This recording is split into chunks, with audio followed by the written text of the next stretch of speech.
Apa sih yang harus kita kenal dalam diri kita? Minimal ada 10 hal yang harus kita kenal dalam diri kita. Dan harus kita tulis mungkin ya.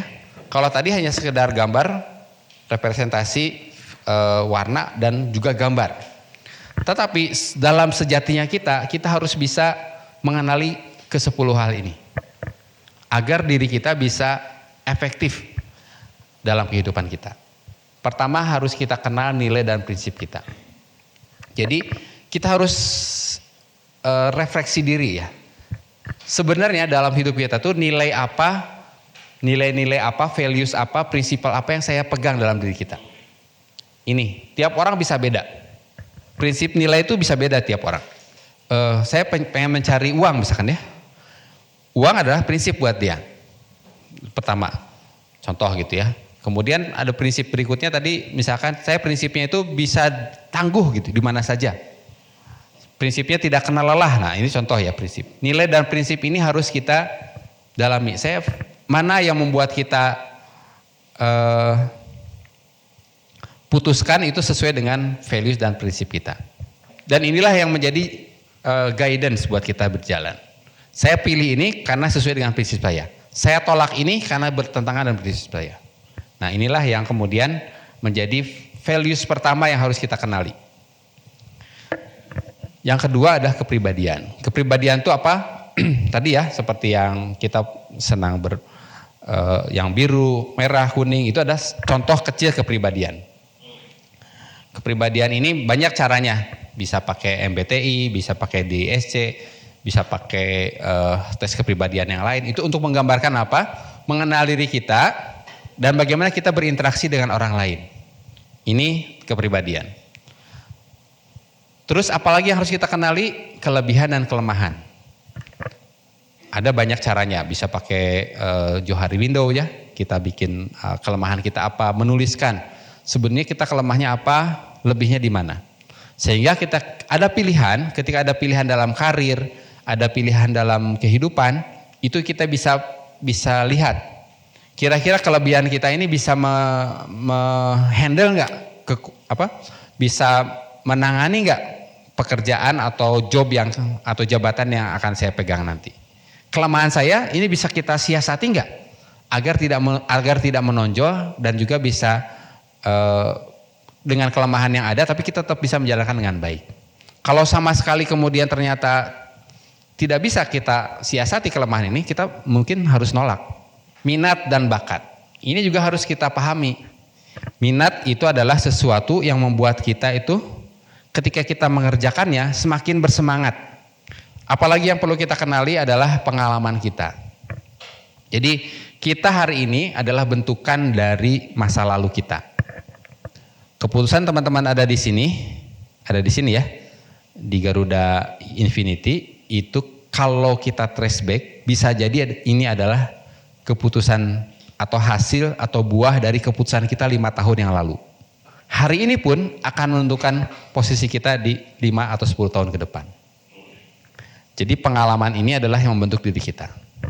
Kita juga harus mengenali tujuan dan ambisi kita. Tadi gambar target. Target itu adalah tujuan dan ambisi kita. Kita harus kenal juga, jangan sampai kita tidak punya ambisi dan tidak punya tujuan dalam hidup kita. Saya mau ngapain di hari ini? Ke kantor aja lah, daripada di rumah. Itu semangatnya akan berbeda dengan orang yang punya tujuan dan ambisi. Saya pengen ke kantor, mau ada kerjaan dan ini akan membuat perusahaan ini lebih maju. Itu bertujuan. Yang ketujuh adalah harus kenali emosi dan kesejahteraan mental kita. Jadi kita kenali emosi kita. Kapan kita sedih? Saat-saat apa yang membuat kita akan sedih? Itu dikenali. Saat-saat apa yang membuat kita jadi bersemangat? Saat-saat apa yang membuat kita marah? Itu teman-teman kan pasti sudah mengalami itu semua ya.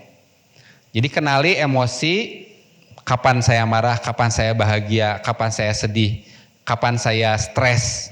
Itu bisa kita petakan. Stres itu ada 2. Bisa bikin distress. Distress itu tekanan yang membuat kita jadi malah gak efektif, malah gak produktif. Ada yang jadi eustress, yang membuat diri kita tuh jadi terpicu ke depan. Mau membuat kita semakin terpacu, jadi eustress, jadi stres yang positif, yang buat kita lebih maju, atau jadi distress. Nah, teman-teman juga harus mengenali nih, di pekerjaan kita, mana kondisi yang membuat kita stres dan kemudian semangat, ada yang membuat kita stres tapi kemudian tidak semangat. Kenali juga keterampilan dan pendidikan kita. Keterampilan kita bagusnya, saya yakin kalau teman-teman tuh sebagai programmer ya tentunya suka bikin portofolio ya. Suka bikin portofolio, suka bikin resume terhadap diri kita.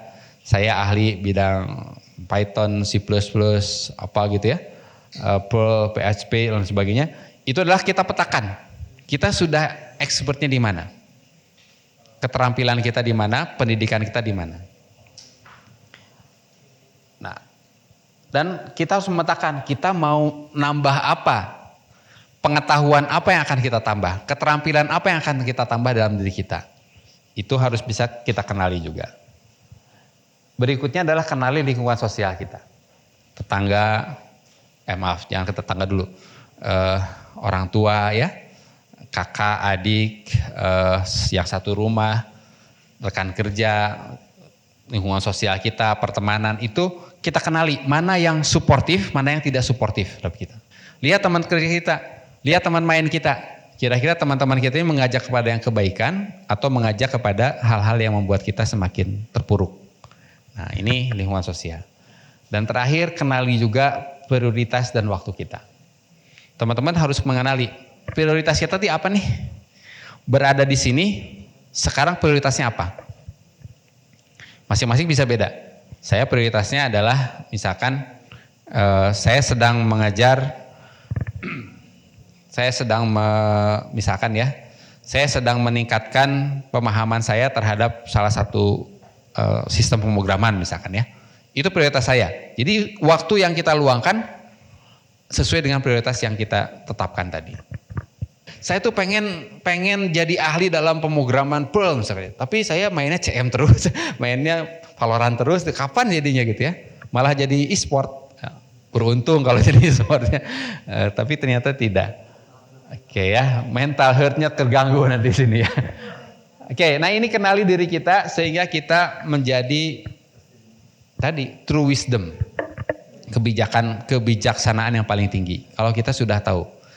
Dan ini jadi ajek diri kita. Kalau istilahnya sebenarnya kalau kubus itu masagi ya, kalau bahasa Sunda itu. Jadi pribadi yang utuh.